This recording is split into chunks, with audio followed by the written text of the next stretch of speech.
مفتی صاحب حج کی فضیلت اور نہ کرنے کی وعید. ایک روایت میں آتا ہے کہ جو حج جس پر لازم ہوا وہ حج نہ کرے تو وہ یہودی ہو کے مرے, عیسائی ہو کے مرے, مجھے اس کی پرواہ نہیں ہے. اور قرآن کے الفاظ دیکھو کہ وَلِلَّهِ عَلَى النَّاسِ حِجُّ الْبَيْتِ مَنِ اسْتَطَاعَ إِلَيْهِ سَبِيلًا, اللہ کے لیے لوگوں پر لازم ہے کہ جو بیت اللہ جانے کی استطاعت رکھتے ہیں وہ بیت اللہ کا حج کریں. آگے قرآن کے الفاظ دیکھو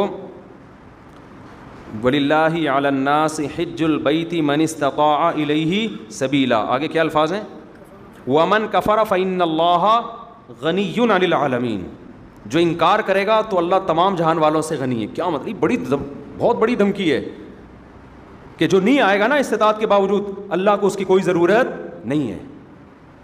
یہ جب دھمکی کے الفاظ واضح نہیں ہوتے نا, مبہم ہوتے ہیں, تو بلاغت کا قاعدہ ہے کہ یہ دھمکی چھوٹی نہیں ہوتی بلکہ بہت بڑی ہوتی ہے.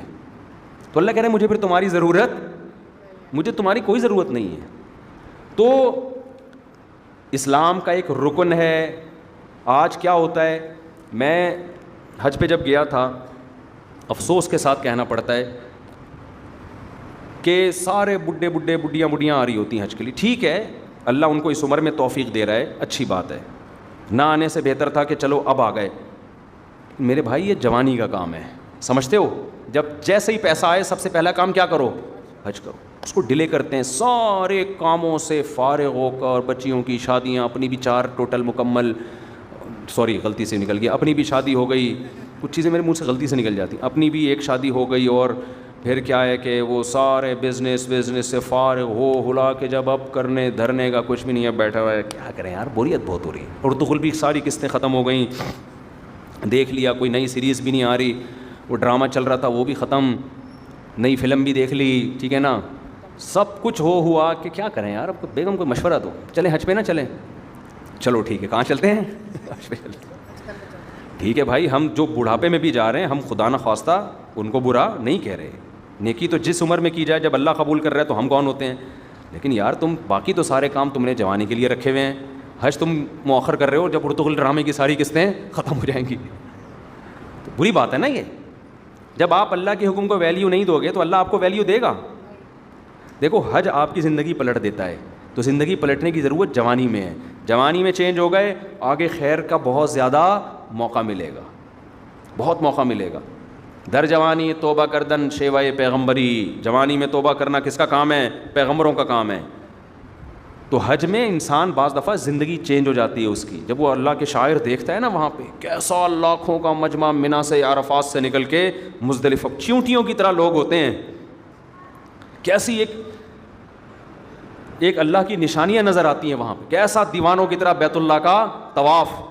بقرعید کے 3 دنوں میں جو طواف زیارت ہوتا ہے نا, اتنا رش پوری دنیا میں کہیں نہیں ہوتا. لاکھوں روپے لوگ خرچ کرنے کے گئے ہوئے اور اللہ کے گھر کے گرد گھوم رہے ہوتے ہیں. ذرا کبھی چھت سے کھڑے ہو کر حرم کی چھت سے دیکھا کریں, ایک انسانوں کا سمندر ہے اور وہ سارے بیت اللہ کے گرد دیوانہ وار گھوم رہے ہیں. یہ اسلام کی عظمت دیکھنے کا موقع ملتا ہے, اس سے انسان کے اندر دل تبدیل ہوتا ہے. حج میں بڑی قربانیاں دی جاتی ہیں, اور حج تو ہے ہی ساری دیوانگی. حج کے اکثر احکام ایسے جن کی بظاہر کوئی لاجک نہیں ہے. اللہ نے کہا میرے دیوانے بن کے آؤ, جیسے جیسے کہہ رہا ہوں کرتے چلے جاؤ. کیسے عجیب کام کروائے جاتے ہیں. سب سے پہلے ہم سے ہمارا لباس اتروا لیا, 3 پیس سوٹ اور ٹائی میں جو گھوما کرتے تھے, بالوں کی کٹنگ, اور ان کو 2 چادریں پہنائی جا رہی ہیں. اب انسان کے بچے بن کے آنا ہمارے گھر میں. اگر دیوانے ہو تو دیوانوں والا اسٹائل چاہیے. ابھی وہ جو آفس جس اسٹائل میں جاتے ہو نا, وہ والا اسٹائل بولو نہیں چلے. جو اللہ کے نیک بندے ہیں, جو اللہ کے حکم کے سامنے سر جھکانا جانتے ہیں, اللہ سے ان احکامات کی لاجک نہیں پوچھتے. جیسے شیطان نے پوچھا تھا نا, کیوں سجدہ کروں میں آدم کو, وائے, تو یہ نہیں پوچھتے. ابراہیم علیہ السلام کو اللہ نے حکم دیا بیٹے کو ذبح کرو.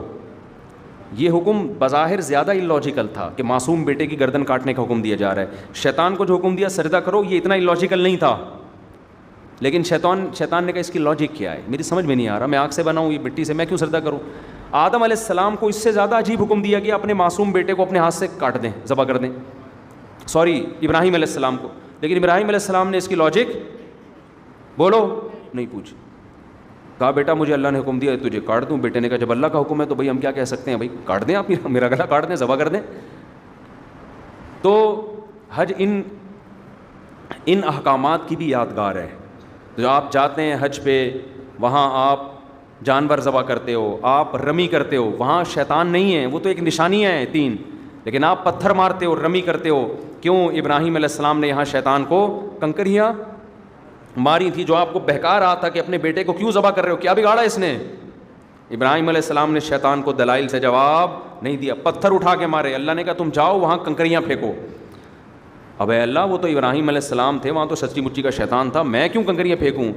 تو اس کا مطلب جب آپ نے کیوں کر لیا تو آپ کس کی لسٹ میں آ گئے؟ شیطان کی. کیسا عجیب حکم ہے, جا کے 7 کنکریاں مارنی بھی ایسے ہیں. یا تو ہوتا نا وہ اٹھا کے مارو تو سمجھ میں آتا ہے, ایسے ایسے پھینکنی ہے جا کے. حاجی 10-15 لاکھ روپے یہ کرنے کے لیے جا رہا ہو, خرچ کرتا ہے یہ کام کرنے کے, ایک طوفان لوگوں کا کنکریاں مارنے کے لیے. کیوں؟ کس کا حکم ہے بھائی؟ اللہ کا حکم ہے, اللہ کا آرڈر ہے. لباس اتار لیا اپنا, کتنا مشکل کام ہے انسلا لباس پہننا, 3-4 دنوں میں دماغ ٹھکانے آ جاتا ہے. پھر جب ہم پہنتے ہیں نا اپنی شلوار قمیض, ایسا سکون ملتا ہے یار. میں جب حج کرنے گیا تو مینا میں تو 3 دن سویا نہیں احرام کی حالت میں نا, کیونکہ رش اتنا بہت, جتنا بھی VIP حج ہو ٹینشن ہوتی ہے. پھر مینا میں میرا بستر لگ گیا ایک صاحب کے ساتھ, وہ بغل مجھے دکھا رہے ہیں اپنی کہ دیکھ لے بھائی, یوں کر کے سو رہے ہیں, ان کی بغلیں ماشاءاللہ. میں نے کہا یار اس کو اب کیا کرے آدمی, ان کو کیا کرے یار, یہ مجھے کیوں دکھا رہے ہو بھائی. نیند ہی نہیں آ رہی ہمیں اس ٹینشن سے کہ کسی کے پسینے کی اسمیل آ رہی ہے, کسی کی بغلیں کا مطالعہ کرنے کا موقع مل رہا ہے, اس کا کیا ہے. انسان کو گھن آتی ہے نا ان چیزوں سے. لیکن لا رفث ولا فسوق ولا جدال فی الحج, آپ کو چیخنے چلانے کی اجازت نہیں ہے کہ کیا کر رہا ہے, تجھے تمیز نہیں ہے حج کرنے کی. میں یہ بھی کہہ سکتا تھا نا ٹھٹا اڑو, یہ کیا مجھے بغل دکھا رہے ہیں, بازو نیچے کر. نا نا نا, اللہ کہتے ہیں یہ نہیں چلے گا وہاں پہ. اللہ کیوں نہیں چلے گا؟ اللہ کہیں گے کیوں کیا تو کس کی فہرست میں؟ شیطان نے کیوں کیا تھا؟ نہیں, جھگڑا وگڑا نہیں ہے, جو جیسا ہے برداشت. ٹریول ایجنسی آپ کے ساتھ ظلم زیادتی کر رہی ہے, چپ آ کے پھر کلاس لو ان کی. یہاں پہ ٹریول ایجنسیاں بڑی ہوشیار ہوتی ہیں, ان کو پتہ ہے آنے کے بعد کون پوچھتا ہے, ٹھیک ہے نا. تو جو ہوگا کیوں کی اجازت نہیں ہے, کیوں والا کام شیطان کا ہے. فلا رفث ولا فسوق ولا جدال فی الحج, کوئی گناہ نہیں کرنا, بد نظری نہیں. موقع بد نظری کے بہت ملیں گے, نا نا نا نا, یہاں آپ کو نظر اٹھانے کی اجازت نہیں ہے. وہاں بھی نہیں ہے لیکن یہاں زیادہ گناہ ہے. اپنی بیوی سے بھی آپ ریلیشن قائم نہیں کر سکتے وہاں پہ احرام کی حالت میں, تو نامحرم سے کیسے آپ لذت حاصل کر سکتے ہو. تو پھر احرام کی چادریں بنوائی جا رہی ہیں, خوشبو لگانے پر پابندی, بال توڑنے پر پابندی, جوئیں مارنے پر پابندی. اب تو بڑا VIP حج ہو گیا. صحابہ کرام کے تو 1-2 مہینے کے احرام ہوتے تھے. حدیث میں آتا ہے بعض صحابہ کے سروں میں نا جوئیں گر رہی ہوتی تھی نیچے, ٹھیک ہے نا. قربانی کرو, حلق کراؤ. اب کیا کرنا ہے؟ اب طواف زیارت کرنی ہے. بقرعید کے 3 دنوں میں اللہ اتنا رش ہوتا ہے, ان 3 دنوں میں کیوں کا بول دیا تو کس کی لسٹ میں آ جاؤ گے؟ کیوں نہیں, جاؤ طواف زیارت کرو. اتنی پبلک, 3 عظمت والے دن ہے نا, یا یام نہر عظمت والے دن ہے. پھر کیا کریں؟ طواف زیارت کر کے واپس آ جاؤ مینا. ابھی تو آئے تھے, اللہ نے کہا اب واپس جاؤ, بس جو میرا بندہ ہوگا وہ یہ کام کرے گا. آخر میں اینڈ کیا نکلتا ہے؟ پروٹوکول کیا ملتا ہے آپ کو؟ جب آپ نے اتنی قربانیاں دیں, عرفات کا وقوف کیا آپ نے, عرفات میں لمبی دعائیں مانگنا سنت ہے, عرفات کا وقوف بھی کر لیا, قربانی بھی ہو گئی, اس کے صلے میں اب ہو سکتا تھا اللہ تعالیٰ حکم دیتا کہ اب میرے بندوں کو مفت کھجوریں بانٹی جائیں, میری طرف سے آرڈر ہے. نا اللہ کہتے ہیں اب کیا ہوگا تمہارا ٹنڈ, جو تھوڑی بہت پرسنالٹی تھی بالوں کی وجہ سے, وہ بھی بولو. جب وہاں سے آؤ گے سر چمک رہا ہوگا, لوگ کہیں گے یہ کیا ہو گیا, آپ جاتے ہوئے تو آپ ایسے اتنے حسین نہیں تھے. کچھ لوگ یہ شعر ایسا ہی, لیکن یہ بات خوب سمجھ لیں, حج یا عمرے میں حلق کرانا, ٹنڈ کرانا ضروری نہیں ہے, قصر بھی کرا سکتے ہیں. ثواب 3 گنا زیادہ ہے حلق کرانے میں, سمجھتے ہو. لیکن قصر کرانا بھی کیا ہے, بال ایک پورے کے برابر چھوٹے کرنا بھی کیا ہے, جائز ہے. تو جو کام جائز ہوتا ہے اس پہ کسی کو ملامت نہیں کی جاتی. میں نے جب پہلی بار حج کیا, میرے اتنے بڑے بڑے بال تھے, میں نے ان بالوں کی قربانی دے کے ٹنڈ کرا لی. آپ کو پتہ ہے اتنے بڑے بال ہونے میں بڑا ٹائم لگتا ہے. ہم نے ٹنڈ کرائی, ہم نے کہا یار یہ سنت ایک دفعہ ہم زندہ کریں گے, حلق کی سنت. ٹنڈ کرا لی ہم نے, عمرے میں بھی ٹنڈ کرائی, حج میں بھی ٹنڈ کرائی. دوبارہ میں عمرے پر گیا, میں نے ٹنڈ نہیں کرائی, میں نے قصر کرا لیا. میں نے کہا چلو حلق کی سنت زندہ کر دی ایک دفعہ, اب ہم قصر کرا لیتے ہیں تاکہ گھر میں تھوڑی سی عزت ہو ہماری.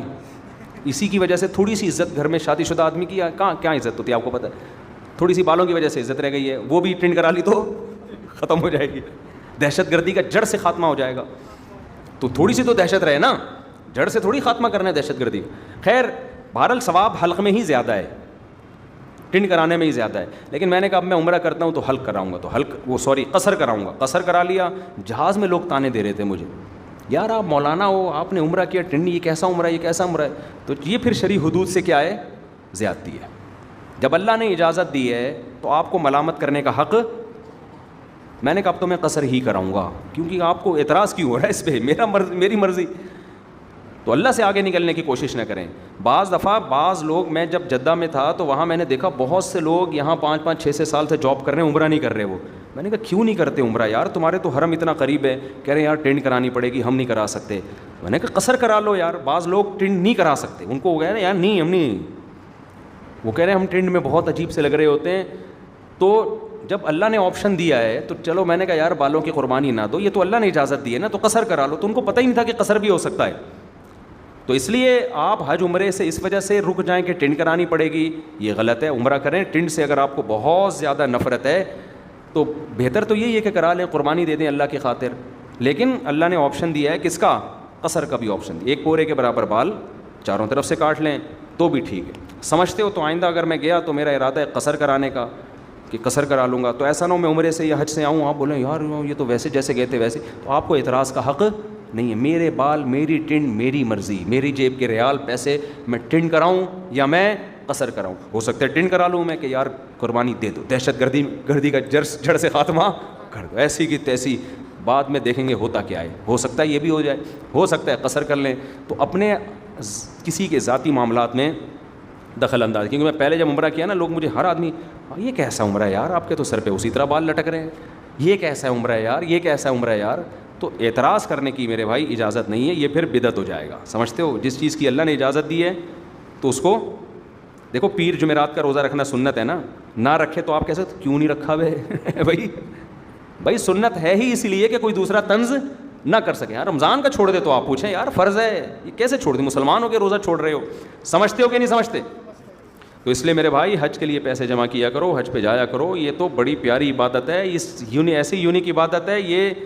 یہ دیوانوں کے لیے, اللہ سے محبت کرنے والوں کے لیے اس سے زیادہ ذائقے والی, لطف والی عبادت کوئی ہے نہیں. جب بھی کوئی غیر مسلم مسلمان ہوتا ہے, میرا تجربہ ہے, مشاہدہ ہے, اس کی سب سے پہلی خواہش ہوتی ہے کہ مجھے بیت اللہ کا حج مل جائے, کیونکہ اس کے دل میں اللہ کی خالص محبت ہے نا, تو اس کی خواہش ہوتی ہے کسی طرح بیت اللہ چلا جاؤں.